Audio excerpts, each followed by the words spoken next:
Hey guys, welcome to Club Level. Lane and I were just talking before the show, laughing a little bit, so I'm still kind of cracked up at that.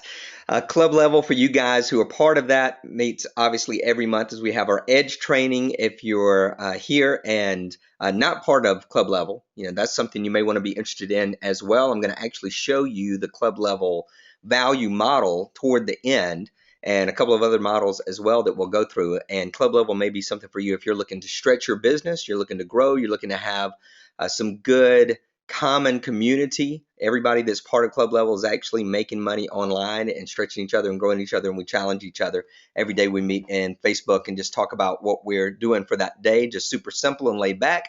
We do this once a month, and then we kind of have an open-ended policy in Facebook of some Q&A and different challenges that go in there. So pretty cool. So glad that you came out today. The value ascension model is really about selling those higher priced or higher ticket items that aren't always easy to sell, because sometimes it's hard to give that end result. It's hard to be able to say, okay, this is exactly what you're going to get out of it. Because if you're doing coaching, we don't always have that definitive end, because often a client comes to us and they have an end that they want to get to, but they're not sure that we're the one that can actually deliver that.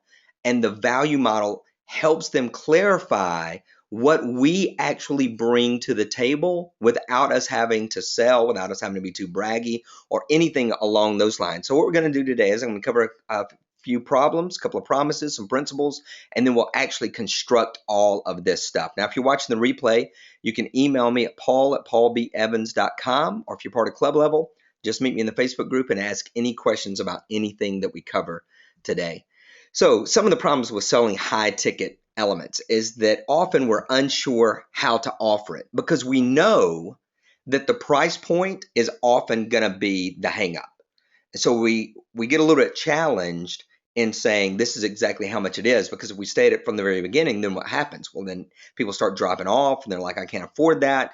Instead of thinking about all the things in their life that they actually can't afford, but they do afford.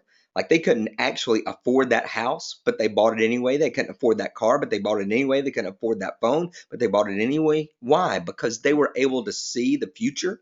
They were able to see the result that they would experience if they got that thing. And so what our job is to help them clearly see the experience, to clearly see the future and what the result is. I think it's Dan Kennedy that said that most of our income is based in our customers being able to see their future through us. And so that's what we're providing. And when we provide that in a way that is very clear, then it makes it a little bit easier. But one of the big problems is we're unsure how to offer it, because we know that money's going to be a hassle. And then we're not always super clear on what it is exactly that we're offering. Because as coaches, or even if we've got a big product, we'll often say, well, this is the result that we can get you, but it's not always in direct alignment with what they want. And so what the value model allows them to do is to interject themselves into it and be able to see us as the deliverer of that end result. Secondly, selling is tricky. It's just not always the easiest thing to do, and most of us don't like it, quite honestly. There's a handful of people who really love to market and really love to sell. Most of us, for the most part, don't want to feel like we're pressuring anybody into doing anything. We don't want to feel like we're resorting to any hype and hope tricks that we see out there. I was getting frustrated this morning with several emails that came in. They were all directed toward the newbie, the person just getting started, and it was all dreamscape. It was all of this outlandish promise, all of this, if you get it, then it will be the answer type of thing. And most of us pull back away from that because we're tired of seeing it, and we don't want to perpetuate that. We don't want to be part of the ones that are contributing to that even at a higher level. So sometimes selling is a little bit tricky because we don't want to come across as something that we're not. Another thing that happens is that we'll often compromise client quality. And this is especially true if you're doing high ticket coaching, is that people sometimes waver on the price, but because maybe we're a little bit desperate, we want the income, then we start to compromise a little bit. Sometimes we'll compromise on price itself, and sometimes we'll compromise on the quality of the client. We know that there's some flags going up, some red flags, and we pull out the white flag and we surrender because we need the business, or we want the business, or we so want to make sure that we have a certain number of clients. And what happens without a value model is that we begin to compromise the client quality. The value model will actually help us qualify clients a lot more effectively, and they will weed themselves out. So we're not having to do quite as much of the weeding. Now, if you're doing a straight sales process that most coaches do, where you're doing a kind of a triage call or a let's find out if we fit call, and then a strategy call during the let's find out if we fit, just a 10-15 minute call, then you can determine that quality then, right? And you can either allow them to go through, or you can pull them back and say, I think somebody else might be, better for you. And that's another thing the value model does, is that before they ever get to the call, you can go ahead and help qualify them so that you're not taking calls with people who aren't going to match your value model. It saves you a ton of time, ton of energy, because you know that a lot of people would love to have a free call with you, and they would love to, quote, pick your brain. And they just want to sit down for a few minutes and talk, and maybe, possibly promise that they might become a client if you're able to answer effectively. Well, a value model allows people to look at themselves in it and say, yeah, that's me, or no, that's not me, or yes, I qualify, or no, I don't qualify. And if they don't qualify, then they have to move on, and you never actually get on the phone with them. So you totally miss some of the holdback and some of the lesser, I hate to say quality, but the lesser quality that you would have to deal with if you were not dealing with a higher level of clientele.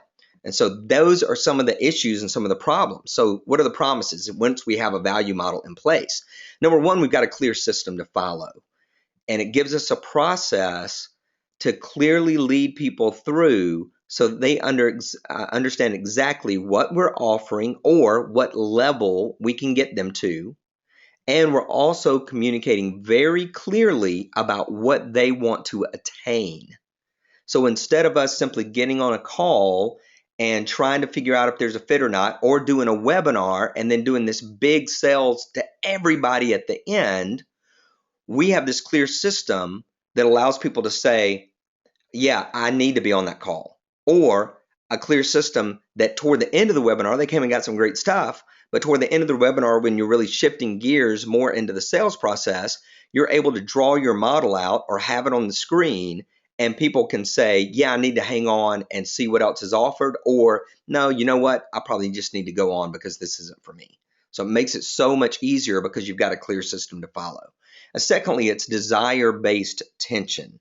And by that, what I mean is that during the webinar itself, or during the value model itself, or during your presentation on a sales page, you're going to create desire-based tension, meaning that you're going to say these are the transformations that you want to take place, and you allow people to discover what those are on their own, or you provide them yourself. Somebody like me, and when I'm dealing with speakers, I may say something like, we're going to move you from being dull to being dynamic. We're going to move you from chasing business to attracting business, and we're going to move you from being free-based to being fee-based. So those are three transitions, right? Three transitions that they really want. So there's a desire-based tension there. I want this thing. And then once the model is drawn and once the value model is laid out, they can determine if that desire is great enough for them to say yes, for them to see themselves in the model and say, I need to go to the next level. Or to say, you know what, I want that. I'm not there yet. I need to go do this other training first, and then I get to move forward.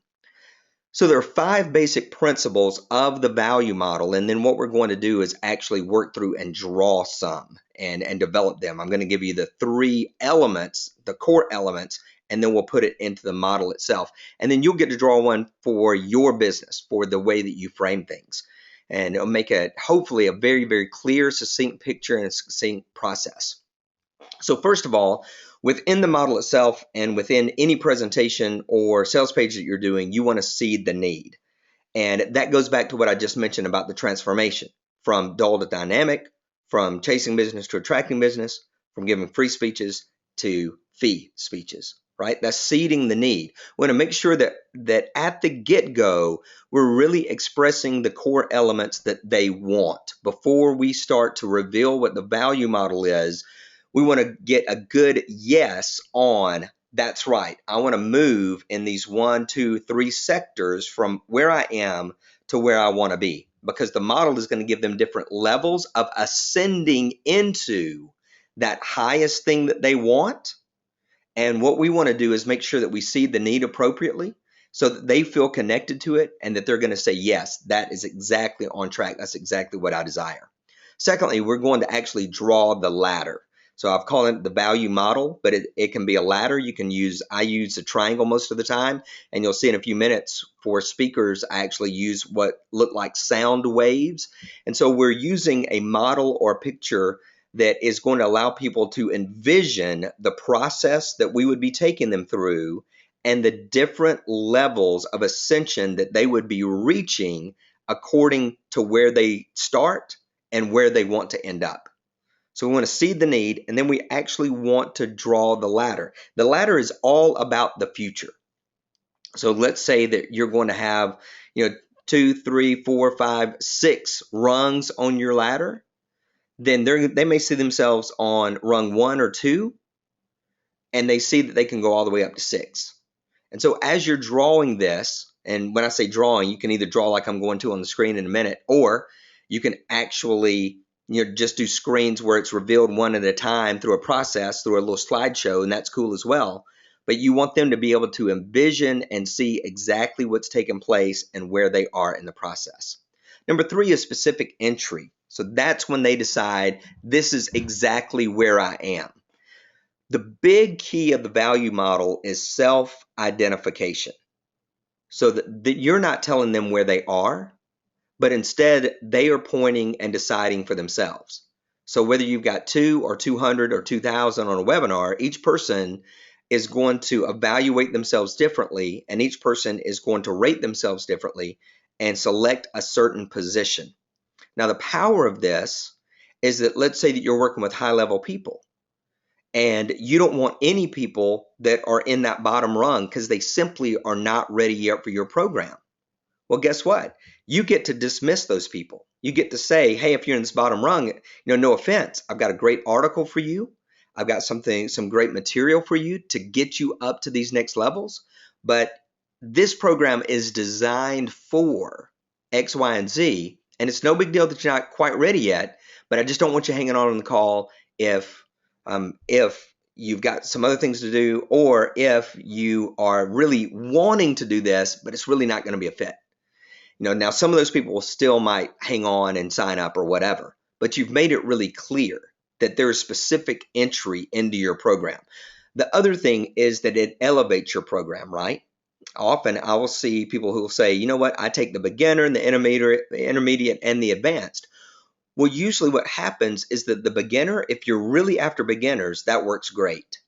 If you're really after the advanced, it doesn't work as well, because they're like, I don't really want to be looped in with the beginners.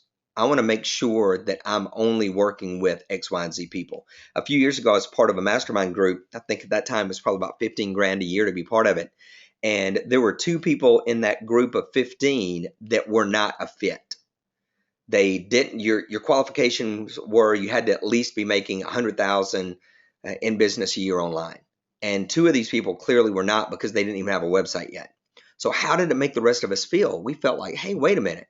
What happened to the qualification? We're going to have to be spending our time explaining what a domain name is when all the rest of us, clearly know what we're doing and how we do that. So I think that makes a big, big difference to be able to have that specifically. Lane asked, do you have those movements laid out for the entire audience base, or do you adjust that based on the individual's needs? Lane, what I do is have it for the entire audience base, and the individual gets to decide where they are in the process.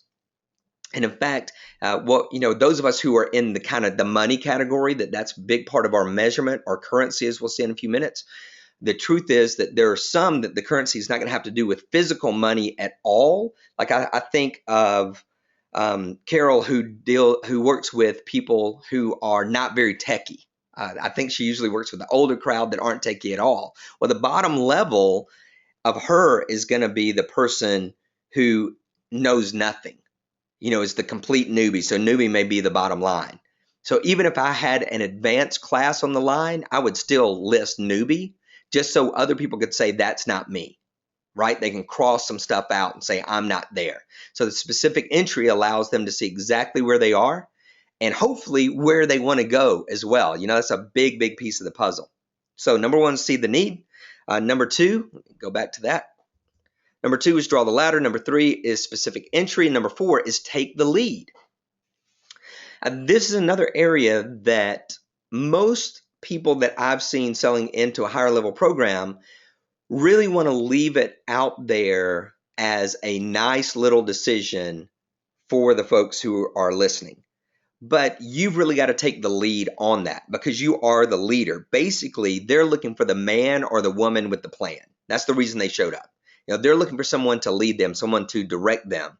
And what you basically need to do is say, is this why you're here? And they'll say, yeah. Is this where you want to go? So is this why you're here? You want to reach X level. Yep. And this is where you want to go. You're right here, but this is where you want to go. That's right. Well, I'm the person for you. That's basically what we're saying through the value model.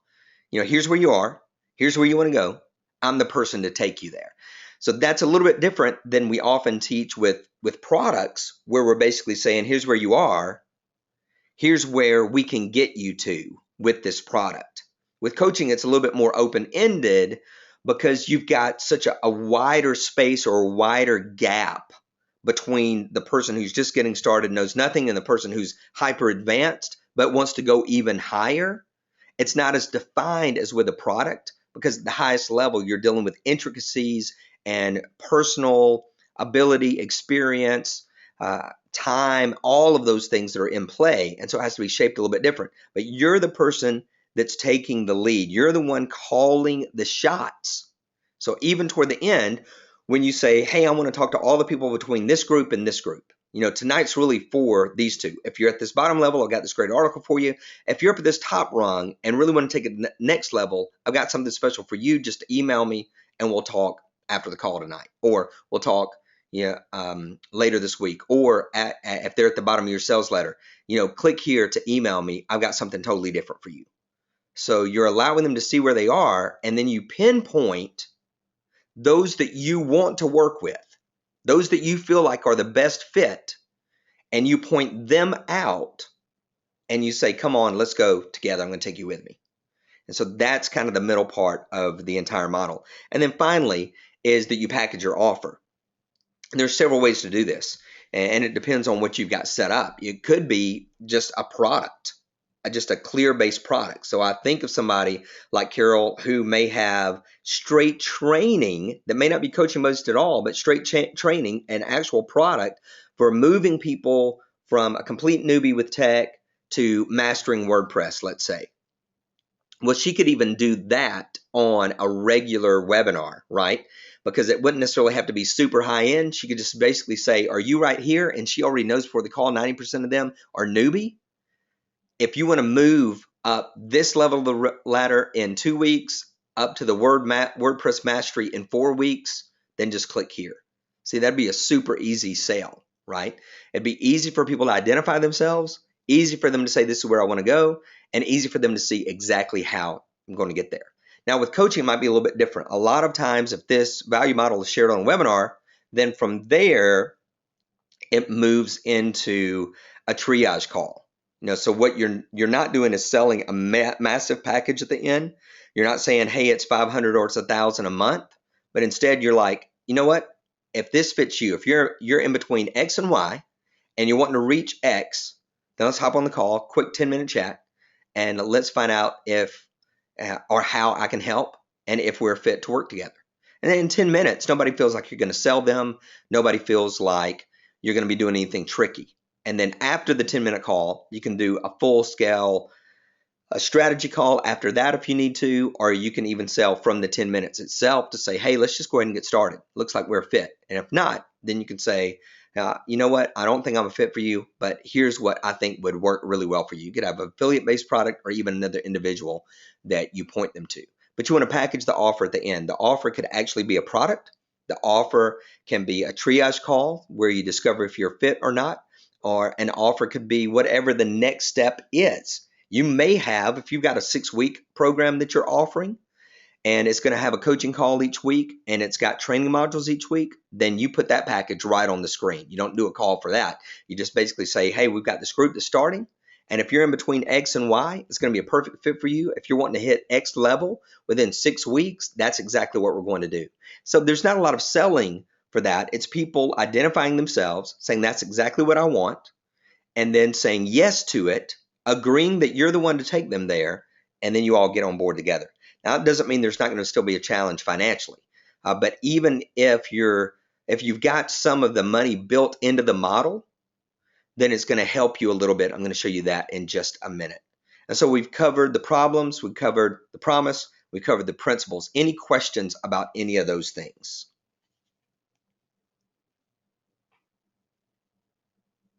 Just type that in if there is. Give you just a few seconds. And then also out of that, what has been most helpful so far? Just type that in as well. Joe says, all good here. Lane says, I like the idea of putting the ladder together. Yep, so that's exactly what we're going to do right now, and that's the process. So we're going to begin with step 1, and this sheet I actually will be sending out later. All right, so I'll send this sheet out later with the replay, but I want you just to look at it right now, and you can actually draw it right now if you want to. But I'm going to use 3 circles, and I'm about to do that in just a minute. Let me pull my iPad up.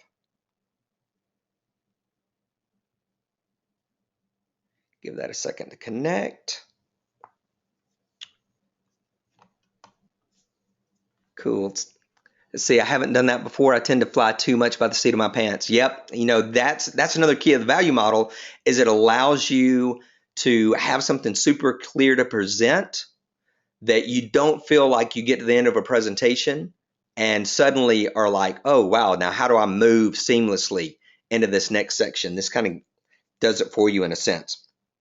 Okay, so before we actually build the ladder itself, there's 3 things that we've got to know about our market and about our people that we're looking for.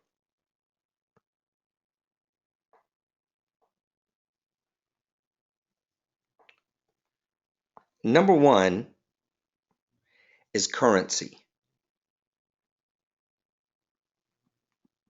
Currency. And this is not just money, but it's the way in which they feel like they are going to get paid.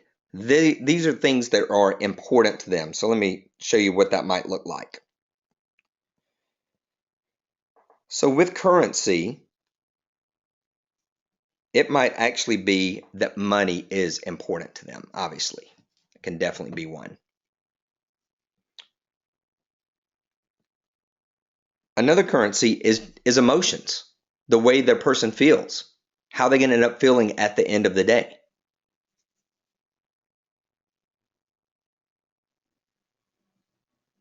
Another currency, super popular, is status. How important am I going to become? And then a fourth is time. And a lot of times those of us who are involved in the, I guess how to make money is the way it's usually framed, but those of us who are helping people become more profitable usually have the money and the time as 2 big issues. So I'm going to show you that. And I've got one model that does not have money in it at all. So you'll get to see that as well. So let's go back. So your currency, that's what you're going to begin with, is that you're going to begin by looking at that and selecting 2 currencies. You're going to select the currencies that are best going to fit your people. Now, there's others that you may end up writing down, but most of the time it's either going to be money, emotion or happiness, status, or time. Secondly is aspiration.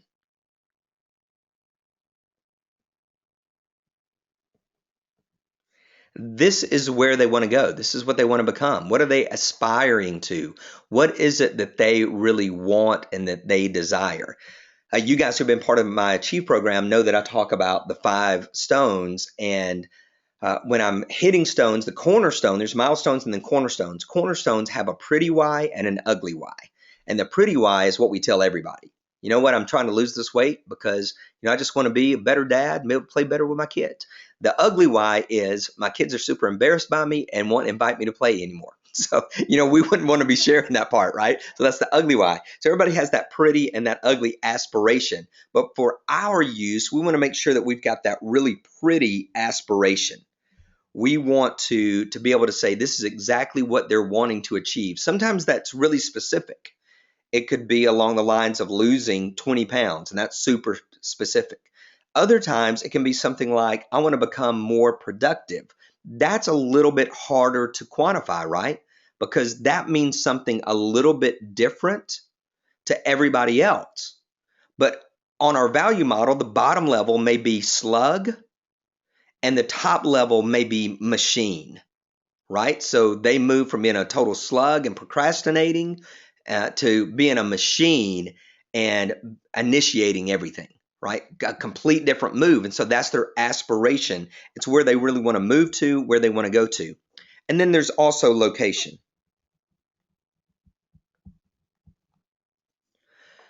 This is where they are and where they want to end up. It's a little bit different than aspiration. Aspiration is a little bit more emotional. Location is a little bit more physical, that they're going to see themselves moving up and they see their reality now and they see where they want to be. And that's extremely clear to them.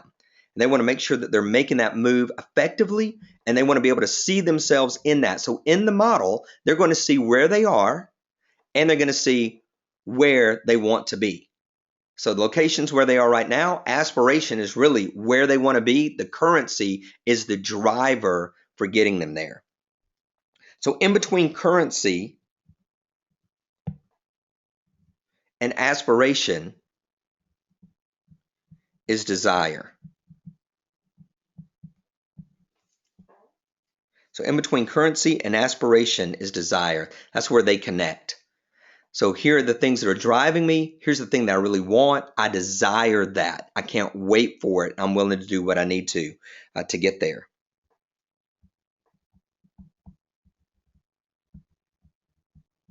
Between currency and location is relevance. I mean, this is important to me. It's relevant to me. I need this, and I want to make sure that I'm able to attain that.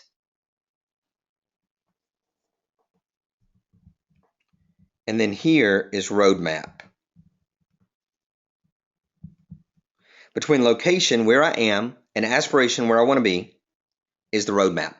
Okay, Lane, can you go over the difference between aspiration and location again? Yeah, and I don't think I said it super clear the first time. Aspiration is all about where they want to be. This is what they really want. Location is more about where they are right now, their current reality. And so I don't think I framed that correctly the first time through, because even with aspiration, they're going to see themselves on a low level and a high level. And even with location, they're going to see themselves on a low level and a high level of movement. But really, aspiration is more about the highest level, and location is about the current level, which is generally less than, right? It's less than where they are, where they're wanting to be. Location is more about the reality. This is where I am. Aspiration is more about this is exactly where I want to be. In between currency and aspiration is desire. In between currency and location is relevance. And in between location and aspiration is the roadmap. So the roadmap gets me from where I am, location, to where I want to be, aspiration. The currency, those are the drivers of all of these things that really get me moving, get me going, so that I'm able to move through effectively and I can visualize seeing myself move through the map. All right, any questions on that? It's a good question just about the difference in aspiration and location.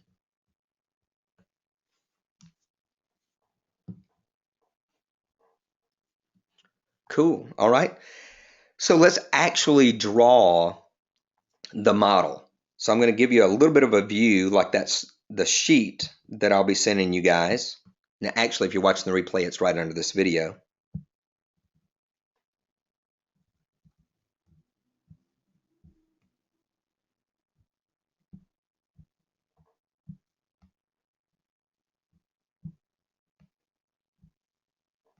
So there's currency 1, there's a level or locations, and there's currency 2. But really this is levels because, if they're here and then they're moving to here, this is really aspiration and this is really location. Right, so you got currency 1 and currency 2. If we're dealing with let's say, the currency market, a training market where people are wanting to become more profitable, in general, money and time are two big currencies. If we're dealing with a market, let's say like personal development, it may not be that money and time are as critical. Time certainly is, so it may be number 1. But then the other aspect is that emotional wellness. Now, if I'm dealing with a market that's a professional market like the speaker market, they definitely want money, but they also want status. How do you know? Because most of them have a picture of themselves holding a microphone. And they like to talk about standing ovations. That's all about status, right? That might be a little bit about emotion too. But for the most part, you can see how these currencies are going. And then in between, you've got your ladder or your levels that you get to create. You get to create as many as you want. It's hard to go over 6, and you really need 3. So whether it's 3 levels or whether it's all the way up to 6 levels, I wouldn't go over 6. It gets a little bit confusing. And if you just got 2 levels, there's not a big enough gap. Because really what you're doing with the levels is that you're showing people, there's this huge gap between where you are and where you're going to go. And what I want to do is show you the way to get there. But the first thing you've got to do is circle where you are and then move from there. So we're going to make sure that we've got these levels in place.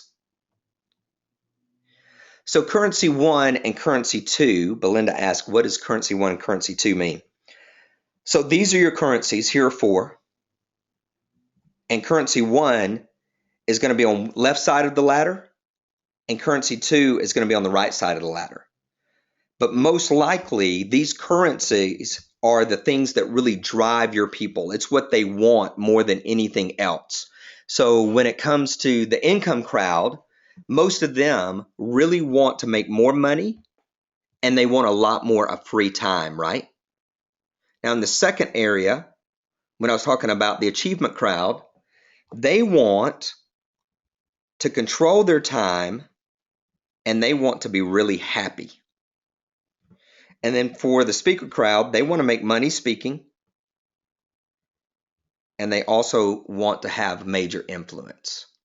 So your currency 1 and currency 2 are part of the progression that allow people to see what the impact is going to be. So let's go back to the screens, and I'll show you a few, and then let's just build one out live, all right? So let's see here. Let me switch back to my screens. Step 1. All right, so step 2, this is what I just drew out. And so here's my speaker model. Now remember, my currencies that I was talking about was money and was prestige or fame or status, and time is in this one as well. So I actually used 3 currencies. I broke the rules. Pretend there's 2 if you want to. But notice what's going to happen. Now these are the levels: impact, income, influence, independence. So these would be my actual rungs of the ladder, or my 4 different levels. So I've got 4 levels here. Now remember, one of those were going to be money. So 0 to 5K, 5K to 10K, 10K to 20K, 20K to 40K. And what's going to happen? Well, when you're a startup, you're going to be working in your spare time. When you're making a little bit of money, you're in survival mode, and you're really speaking part-time. When you become successful, you're making 10K or more a month, and you've got influence as a speaker, you're working full-time. When you get to, overtime, all the way up is overtime. Significance is where you hit with independence, and then you also have free time. So that's where it's just open-ended. You're getting these big, crazy gigs. You're making money like crazy, etc.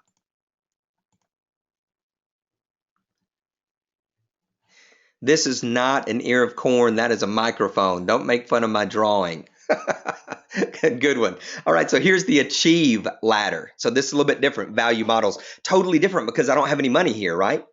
There's no money. Now, obviously, there are people out there who want to achieve and they want to make money at the same time, but this is not money driven at all. And sometimes people are like, well, how do I use the value model if I don't have, money on mine? All right, so this is for the achiever. They're the dreamer. They're motionless and it's inconsequential is their effort. So I've got effort or impact, really. Impact is this right side. And this is really energy is this left side. Energy and impact is what I chose for this particular model. Secondly is the starter or the driver. Now they're taking some initiative. They've started. And there's movement. Then the accelerator and the finisher I grouped together. They're insatiable. They're kind of obsessed with getting there and getting all the way to the finish line, and they've got tremendous momentum. And the top is a torchbearer. They're an influencer, and they've got monumental. I mean, it's just that they're going crazy. Now, a torchbearer is the person who's made it, and now we're helping other people make it as well. So that's the way that I label that during that presentation. And so what happens is that people get to select where they are, right? And so if they're a dreamer, and I'm not working with dreamers because the dreamer is just always dreaming and never doing anything. And even in the achievement realm, these people don't actually show up to the webinar. So it's totally safe for me to say, you know what, if you're a dreamer, this isn't for you, because I actually know they're not there. But I'd also know there are a lot of starters and drivers. If you're a starter and you're a driver, meaning you start a lot of things, but you never get to the finish line, guess what? I've got the perfect program for you. So I hope you'll hang on a few more minutes. I'm going to show you exactly what that is. But what I want you to know is that you're in the right place. And that's a super important phrase to use. I want you to know you're in the right place. If you're an accelerator and you're a finisher, you get a lot of things done. Well, the great news is that you've got a great track record, but what I can tell you you're doing is while you're finishing, you're not very efficient. You're getting a lot of things done, but you're not getting them done as fast as you could. You're not getting them done as accurately as you could, and we can tighten up your whole process and probably shrink the distance between when you start and when you finish. How's that sound? How would you like to end up with more time? Yeah. And then finally, for those of you who are the torchbearers, I've got something completely different. And you are the guys who not only continue to finish and finish rapidly, but now other people are asking you, how have you hit the finish line so many times? And what can we do to go forward together? Can you help me become a finisher like you are? So you're the torchbearer. And what I want you to do is I want you to email me, and we're going to talk a little bit further about a higher level that I'm not actually prepared to talk about tonight. But I want you to know there's something for you. So you guys that are starters, drivers, accelerators, and finishers, here's what I want you to do. I want you just to hang on the line a few more minutes. And what I'm going to show you is something that I think you really want to be involved in, because you're going to finish the greatest work of your life over the next 4 weeks. All right, so now I've given them something that shows them where they want to be if they want to ultimately be an influencer, or if they just want to get to that insatiable level and that momentum level. Most people say, I really want momentum. I want to live with this tremendous feeling of momentum. So I'm not really selling them. I'm allowing them to say, here's where I am. Wow, I'm a starter and I've got some movement. I've got some initiative, but you know what? It feels like luster because I'm not finishing. I'm not up here. And so it allows them to make that movement for themselves. And then this is the entry process into club level. So I do this little bit of diagramming. I hadn't done it in a while. I got to get back and do another webinar pretty soon. But basically, there's those who are in startup and they're making no money. And they're working in their spare time. And then I draw this out. So, it comes one at a time. Startup. Then there's those who are in survival. You're making up to $5K a month and you're working your part-time. Stability, $10K a month and you're working on it full-time. Success, $20K a month and it's showtime. And then significance, you're making $40K a month or more and it's your free time. All right. And then I even divide that up into these sections. So there's startup that's by themselves. And I'll say, you know what, if this is you're not ready for club level yet, it's no big deal. I've got a great article called Basecamp. It's going to get you up to speed, help you make your first dollar online. And I'll provide a link and they get to go to it right then, right? So I'm not kicked anybody out and act like they weren't special. I'm just saying this is what you need to do first. So if you can provide something for that lowest level, and there's going to be a lot that are in here that show up at your event. Secondly is the trek level. it's those who have made money online and are looking to get up to that 10K level a month. So they're on their trek, they're on their process. And then those who are kind of at the summit but want to grow more as success and significance, and they're in this upper quadrant. And so all of this is where club level lives. And so even dividing it into these other sections helps people see exactly where they are so that they can make that decision of qualification and feel just a little bit closer with it. All right, so let me go back to the drawing pad. And Lane, if you want to, we can work on yours and draw it out if you'd like. Just type yes if you want to. Oh, she said yes with exclamation points. All right, so let's do this. I will draw that little thing again we just had. Oh, I need a bigger marker.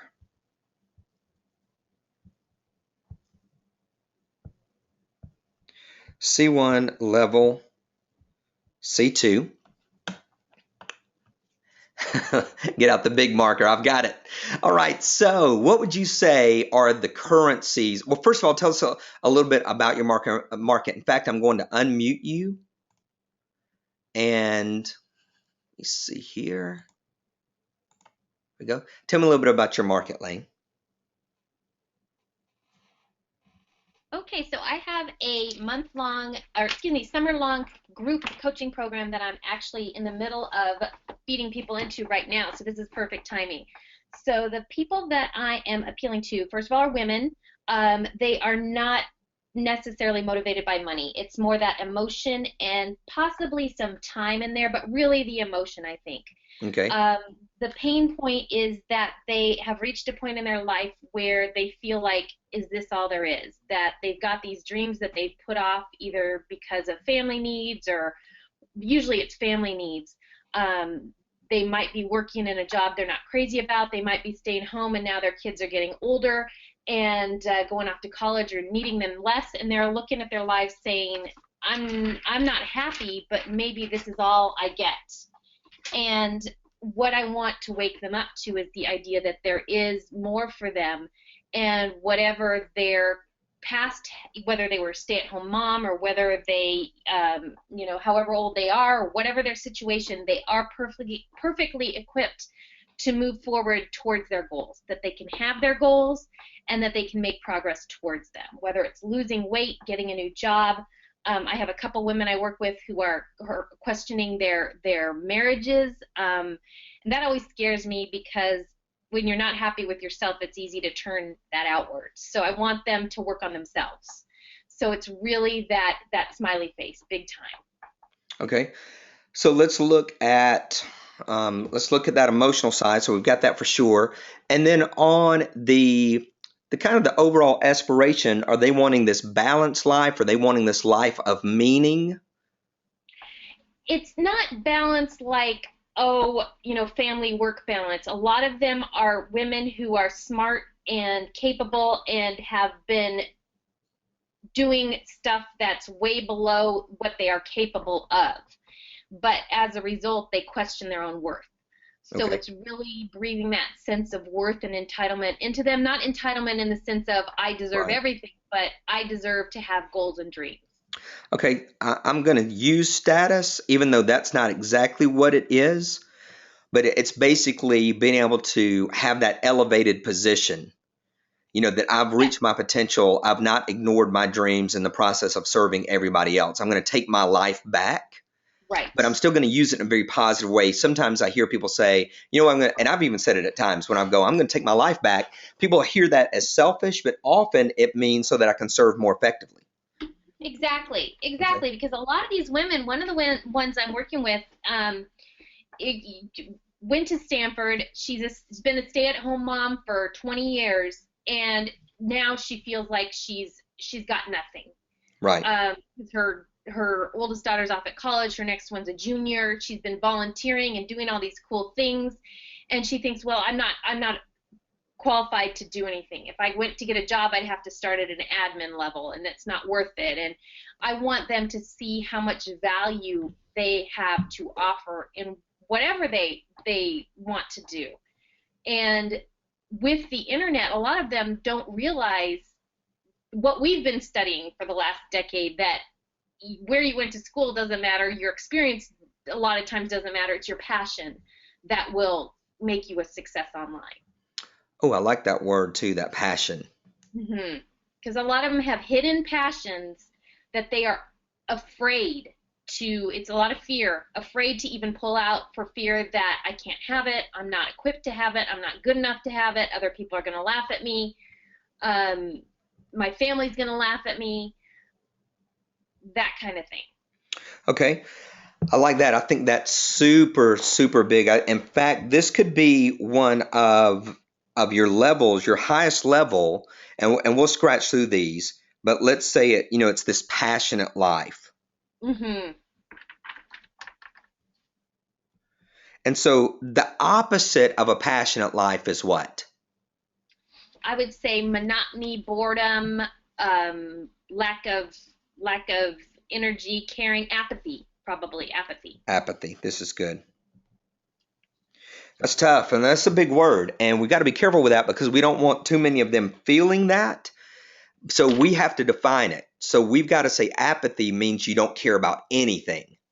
And they're going to say that I care about my children, or I care about my work, or I care about community activities that I'm involved in, or I care about X, Y, and Z. So we're not going to take them all the way down to that lowest level where they just feel like, scum, but we want them to feel like maybe they're in between this lowest level and the next one up.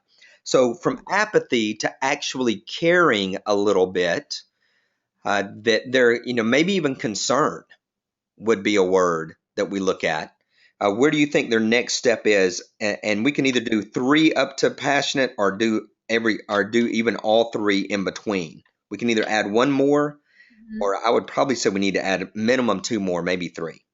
I want to say that I don't know if I'm looking at it from the wrong perspective, but it's that permission, that they have permission to want more. Yeah. That they don't, that at the apathetic level, and maybe apathy is not the right word because we'll probably want to make them all have peas. But it's they feel like they can't even have it. So why even? It's like the elephant that's been chained so long. So why do you even try to move your leg? Yeah. And it's gonna be one of these. Permission's either hmm gonna be the second rung or this third rung, but basically it's gonna be that light bulb where they go, you know what, I've got the right to do this.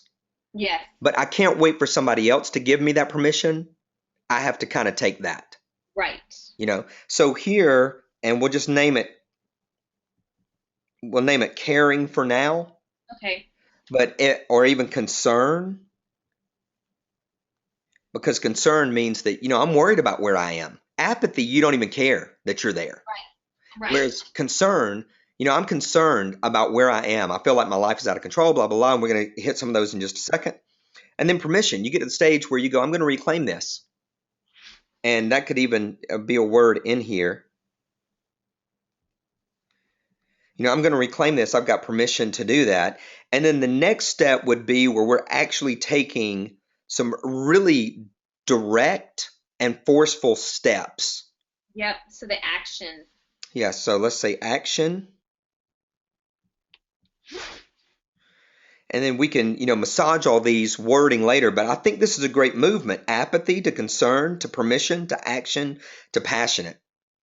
So we there's a huge gap in between those. So this lowest level, is obviously location, and then you've got aspiration up here. So even if most of your people are going to be right here, they're in that need of permission, like what you're talking about. Mm-hmm. And it gives them a little bit of that, whoo, okay, at least I'm not all the way down here with apathy, Right. And then there could be, let's see here, seems like there might be one more level. They're taking action and something happens before they're really passionate. It's kind of that area of Maslow where it's conscious competence. We're really Mm-hmm. trying really hard. We're learning a lot of things. Things are starting to take root. And, it becomes, again, this is not a good word, but you come into your own. Mhm. You're almost transformation, Mhm. almost some transformation. You're taking action, you're seeing transformation. The reason I added this in is that apathy is the lowest level, then concern, then permission releases them, but they've still got a pretty good gap in here to feel like they need lane. Right. So just think about that a little bit. So let's come over here to the left hand side and let's talk about these emotions. When you're apathetic, your emotion is what? Um, it's boredom, but it's almost like worse than boredom because you don't even care that you're bored. Yeah, It's like you don't even numb. I would say numb. perfect. Oh, I can't spell. Noob. And up here, let's just put alive. Yeah. Okay, so numb, and then if you're concerned, you're caring, you're what? Worried, Ooh, anxious. anxious. Hmm. We're gonna put anxious over here. I like worried, and anxious is very similar, but we're gonna have some opposing elements over there. They're gonna help us leverage just a little bit more. All right, then you get permission. You start to feel I think relief. that's when people start feeling excited, Okay, excited. or maybe relieved before excited. Yeah, Um, it's relief. like, Wow, yeah, so everything's not wrong with me. right, and that I feel this way, and it's okay that I feel this way. And one of the things I always say is that it's good you feel that way. Yeah, That it means that you're still in there. yeah. Relieved, and then let's use excited with own Uh-huh. or transformation, and then with action, what do you think they feel? It could be energetic or I like that. yeah, that's a good one. Feel energized. And with this, you're able to say you feel. You feel numb, you feel worried, you feel relieved, you feel energized, you feel excited, you feel alive. So we stay in those feelings that are there. And Hmm. certainly you can go back and massage these and make these even stronger, right? Hmm. And then on the opposite side of their status, maybe how they're seen by other people. Hmm. Are they concerned about their appearance? Not, I don't mean physically, but are they concerned about people looking into their life and thinking, wow, they don't have it all together? Or are they concerned about that outside judgment? I think they are. A lot of them are worried about the role model they're setting for their kids. I'll hear Okay, that a lot. Like, I don't want my kids to see me, especially their girls, that this is what life is like. awesome. That's perfect, perfect, perfect. I love this. Good. Okay, so on this right hand side, which is basically how they're seen or the status, then when they're apathetic, they feel like they are seen as what? Disconnected. Perfect. Um, I think they also worry that they are viewed.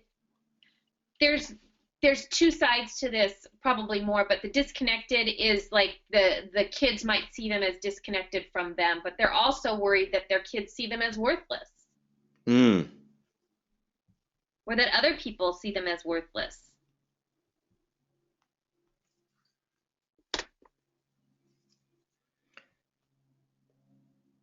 We may put disconnected here. We've got to be a little bit careful with it, but worthless is so strong, Hmm.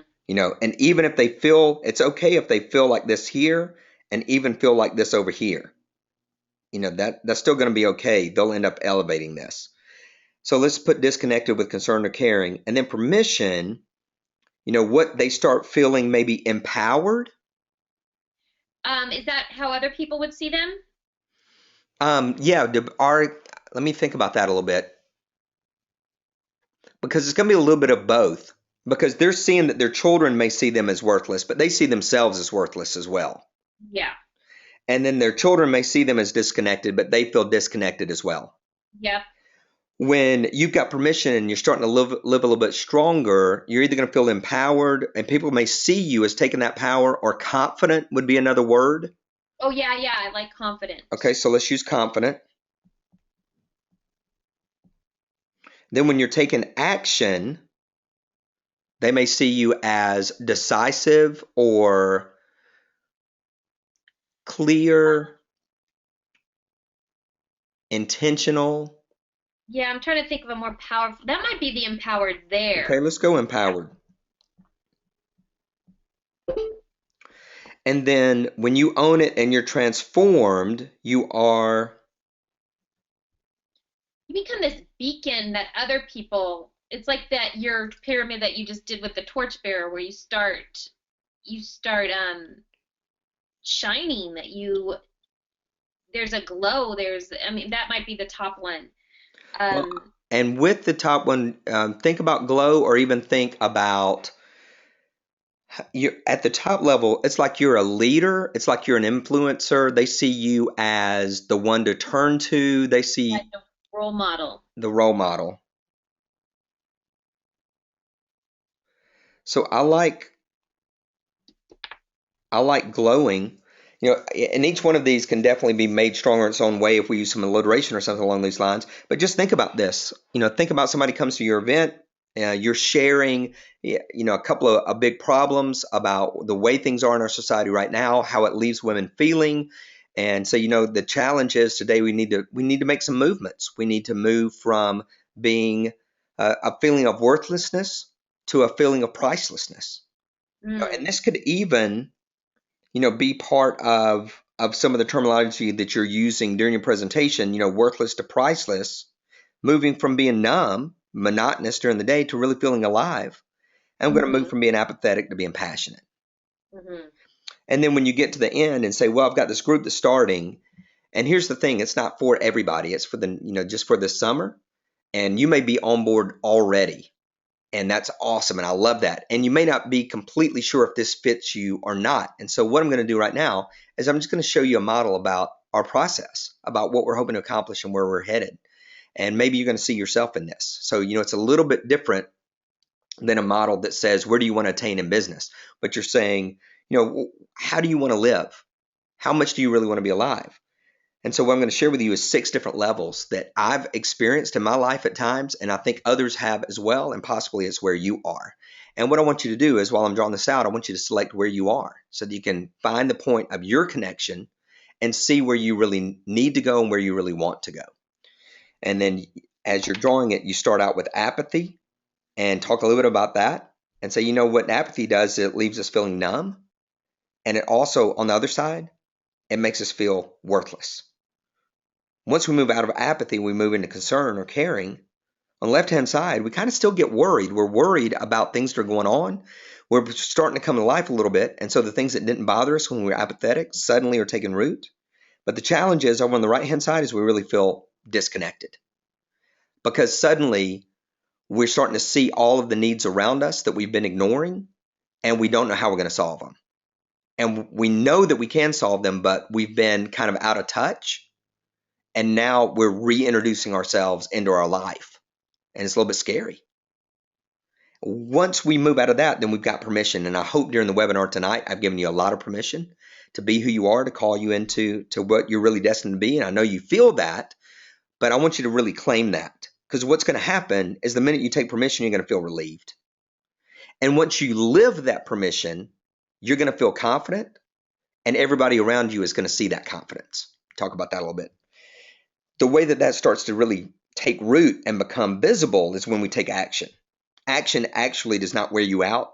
Action done with the correct purpose energizes you, and you end up feeling empowered, and your family starts turning back to you and towards you. Then you become changed.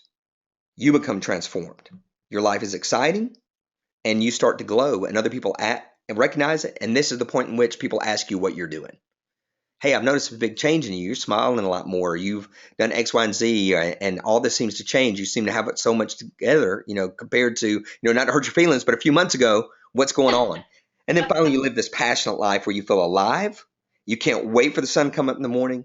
And really, you're a role model for your family and for everybody around you. And so as you look at that, I want you right now to circle where you are, where you feel like you are right now. I want you to circle that. I want you to circle just on that middle chart where you feel like you are. And then with 2 circles, I want you to circle where you want to be, where you really want to live. The goal of the next 6 weeks, 8 weeks, is to move you from where you are, that 1 circle, to where you want to be, that double circle. And if that's something you're excited about, I want you to hang on the phone with me or the webinar for just a couple more minutes. So something along those lines. Does that make sense? Oh my gosh, I feel like I could just transcribe that. Good. Cool.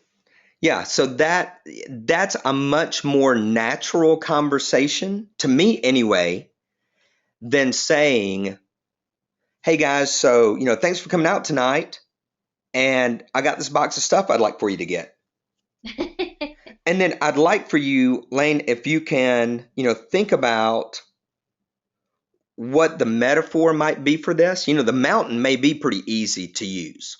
Mm-hmm. So I use that a pretty good bit. So the mountain could be easy for you, apathy, all the way up here to passionate. So that could be an easy visual, and it's a little bit better visual than a ladder.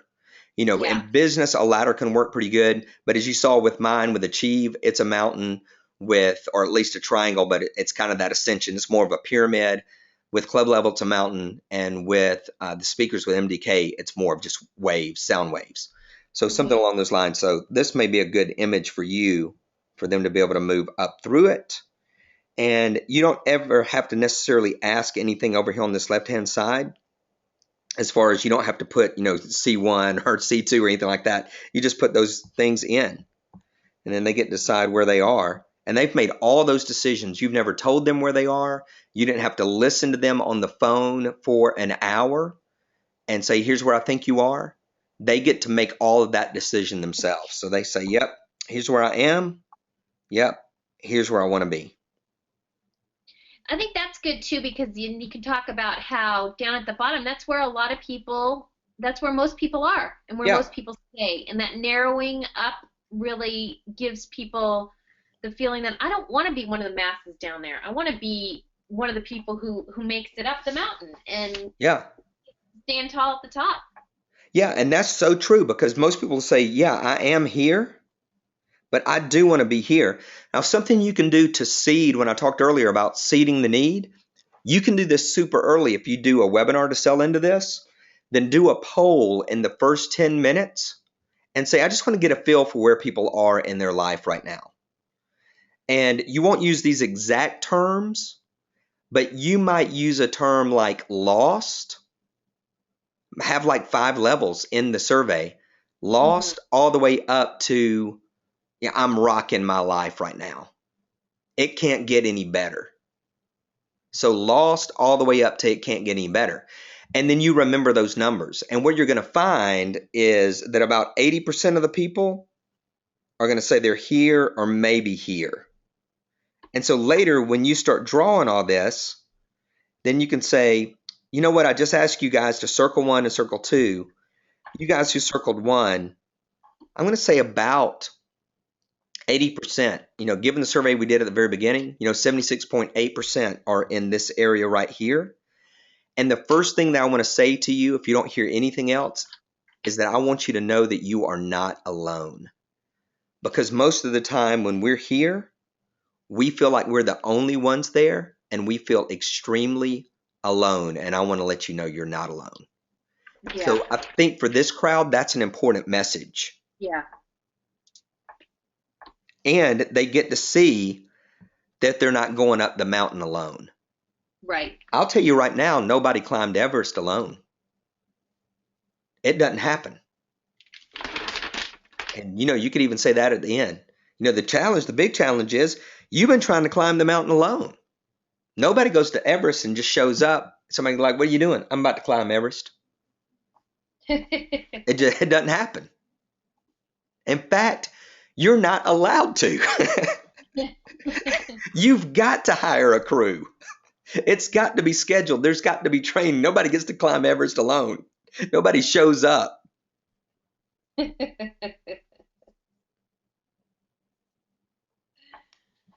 right. That's great. Good. This is awesome. I feel like I could actually build my whole business around this. Yeah, I think so. I think it's super clear. It pinpoints where people are and then where they want to go and what the adjustments are going to be. So, and really all of us in business, regardless of what our business is, if we'll do something like this, like, like Carol with her tech business, she could easily start at the bottom, with newbie all the way up to pro. And as a newbie, they're frustrated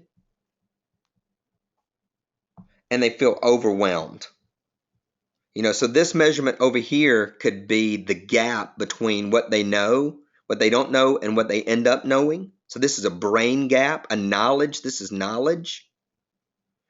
And then this is emotion. Right? So they're frustrated. And over here, when they're finally killing it, they're excited. They're overwhelmed, and then they are confident, up at the top.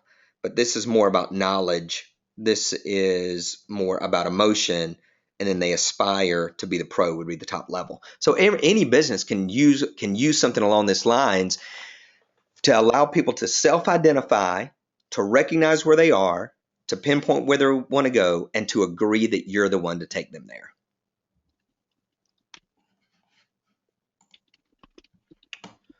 Cool. Let's see.